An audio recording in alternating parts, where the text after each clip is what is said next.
Welcome back. We're talking with Dr. Shelby Tierstrup about breast cancer. Obviously, October, a big month for not only raising awareness, but also raising money and support for people. I think that's a huge part that sometimes gets overlooked, is people think, I'm supporting others by wearing a pink ribbon, but you got to do a little bit more than that. Yeah, I think exactly. And I think that, you know, it's a really good time to learn how to be a better friend to somebody who has breast cancer, cancers, or any really chronic disease. And, you know, I think that also knowing that once your treatment is done, it's not done.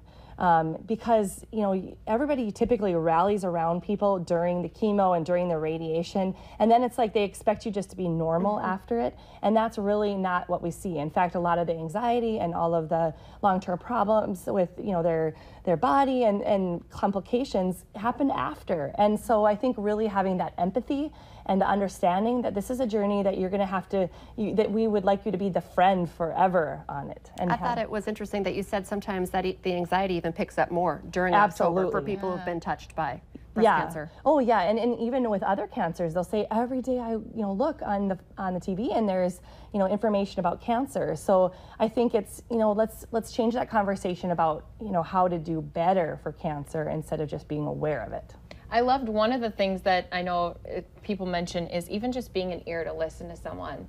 You know, if you can't think of any other way to support them, even just letting them kind of let some of their feelings out of them. Yeah, exactly. And I think not disappearing because you don't know what to say. And I think that's right. I mean, you don't have to say anything. You just have to be there.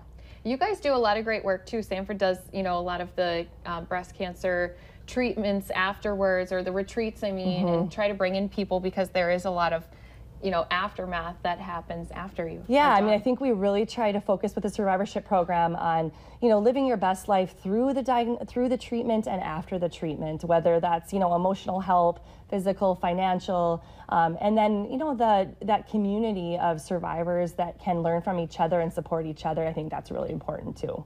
Yeah, it's nice to talk to someone who understands. Yeah, I mean, it's a whole different level of support. And let's just one last time remind people, if they haven't been checked in a while, who needs to be making sure that they're getting checked and how often they should. It's so confusing. There's so many different guidelines. We really are going with the American College of Radiology, which is starting at age 40 yearly and throughout your life. But I think that trial will hopefully help us get some clarity on should we be doing more for some, should we be doing less for some.